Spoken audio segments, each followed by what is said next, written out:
खुलुमबाय नैबे मोनाबिलि बुब्लियाव दङ आङो गरेस्वर हालामनि सुवाकपुर गामियाव बिश्वजित दैमारि जाय बिथाङा दिनै फोसावजानाय आसाम विधानसभा बिसायख'थिनि 43 नं तामुलपुर विधानसभा बियाननिफ्राय एमएलए महरै देरहाबाय बिथांनि आंगो देरायाव बिथांनि मोजां हामलायगिरि हानजानि मावथि सोद्रोमाफ्रा बिथांखौ बेबायदि बरायफैनाय बे थासारि बे मुखुब बुब्लिनि गेजेरावनो समनि रादाब नायगिरि नोंथांमोननो आङो दिन्थिनो नाजागोन गिबि देरहानायनि उनावहाय बिथाङा फैबाय थानाय समाव एमएलए महरै बियाबनि बा तामुलपुर बियाबनि जानानै माबायदि खामानि मावगोन फंनैसो बाथ्राखौ आं बे समाव मिथिनानै लानो नाजागोन फैजों बिथां एमएलए बिश्वजित दैमारि सार बिथाङा मा फोरमायो एसे मिथिनानै लानि सार दिनै नोंथाङा तामुलपुर बियाबनिफ्राय एमएलए महरै देरहानो हाबाय रायजोनो हामलायथिखौ गोबां होखाबाय नाथाय जोंना सोंथिया बेसो थांनाय समाव एस स्पिकार नोंथाङा स्पिकारब्लाबो बर'नि जानानै गोबां मावबोबाय फैबाय थानाय समाव मन्त्रि बिबान मोननायनि मिजिंखौ जों नुहुरखायो थारैनो मोनमारोब्ला माबायदि खामानि मावगोन होननानै सानो मन्त्रि जाब्लाथ' नोङो गासै आसामनिनो खामानि मावनांगोन आरो बेजों लोगोसे स्पेसियेलि माने बड'लेण्डनि थाखायथ' खामानि मावखानांगोन गासिबो जेसेबां जेफोर जोंहा माने मावनो गोनां जानानै दङ आरो बरफ गोरोबथाफ्रावबो जेफोर बाथ्रा होदोंमोन सेन्ट्रेल गभर्नमेन्ट स्टेट गभर्नमेन्टआ बर'फोरनि एलेकायाव माने माबा फसंथान गायसननायनिफ्राय लानानै बायदिसिना बेफोर खामानिफोरखौ बोरै जोङो मावफुंनानै रायजो राजानि थाखाय मोनसे माने लाबालाब खालामनो हायो बेखौनो नाजानांगोन जिउआनो बेनो खामानि मावलांबाय थानांगोन आरो खामानि होननानै बुङोब्ला जोंहा उपेरा खामानिया बेखिनि थादेरबाय जे जोंनि सोमावसारनायनि गेजेरजों सेन्ट्रेल गभर्नमेन्ट आरो स्टेट गभर्नमेन्टनिफ्राय जेफोर जों मोनदों बेखौ जाहाथे रायजो राजानि माने खामानियाव फैनाय रोखोमनि जों जाहाथे मावफुंनो हायो दिनै बड'लेण्ड माने जिथु गोहो मोनदों आरो जिखिनि फान्डफोर मोनो आरो जिखिनि डिपार्टमेन्ट मोनदों बेजों बोरैहाय माने बड'लेण्डआव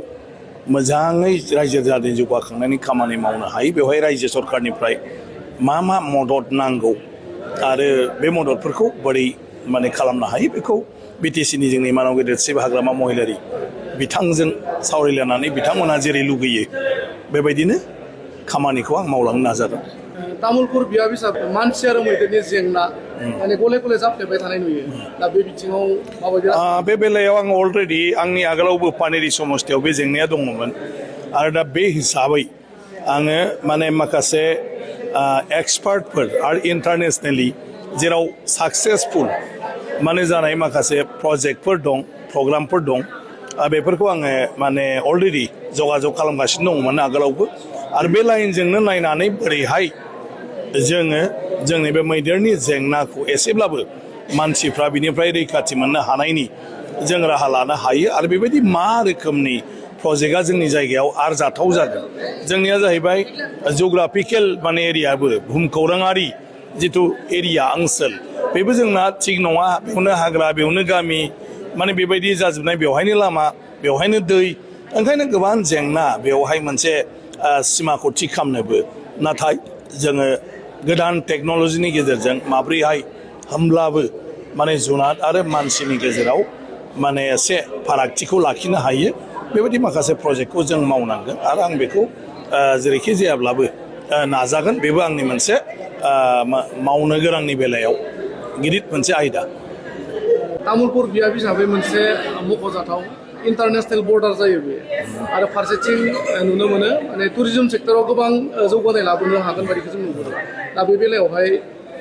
गोबां जायगाखौबो जों नुयो तामुलपुर बियाबावहाय दा बे बिथिङावहाय माबायदि खामानि मावब्ला बे टुरिजम सेक्टर बे दरखार दं कारन जोंनि इक'नमिया बिनि सायावनो सोनारो बड'लेण्डनि इक'नमि आरो बिसेसकरि तामुलपुरनि जिथु इक'नमि जिथु रांखान्थि बे सिमायाव थानाय हिसाबै जोंहा मोनसेथिं खाफाल गोनां नाथाय बिनि थाखाय जों गावबो बयबो गोसो होनांगोन बे बेलायाव ओंखायनो सेन्ट्रेल गभर्नमेन्टजों माने सावरायनानै आरो मा खाबु जोंनो होनो हाथावथाव बेवहाय आरोखि बर्डाराव बेखौ नायनानै प्रजेक्ट माखासे जों थिग खालामनो हायो आरो निस्सय आं सानो बेफोर जागोन मोनसेया जाहैबाय दा इन्टारनेशनेल बर्डार हिसाबै भुटान आरो इन्डियाया भारत आरो जोंनि भुटान बे मोननैयाबो गोदान माखासे नेमखान्थिफोरखौ लानानै माने हाबनाय ओंखारनाय बेवहाय कास्टमनि जिथु सिस्टेम बे सिस्टेमाबो जोंहा खुनु इनफ्रास्ट्राक्चार गैयाजासे सुबिदाजनक जायगा गैयाजासे मावनायनि थाखाय मोननैबो नोगोरारिया गोबां उसुबिदायाव गोलैदों आरो गिबियावनो आं सानो जे बेयाव मोनसे सिमा हाबलाय ओंखारलायनि बेलायाव मोननैबो सरकारानो मोनसे गोरलै बेबस्था खालामनायनि मोनसे राहा दिहुननांगौ मेकानिजम दिहुननांगौ जेराव भुटानाव हाबनाय ओंखारनाया भारतारिनि थाखायबो आरो टुरिस्टफोरनि थाखायबो आरो भुटाननि मानसिफोरनि थाखायबो गोरलै जायो होमबासो टुरिस्टआ बेजों सोमोन्दो लाखिनानै जोंनाव मानसि फैगोन खस्थ' मोनोबा रावबो फैनाय नङा गतिके नायनि दा MLA ल'सो जादों गतिके बे हिसाबै जायगानि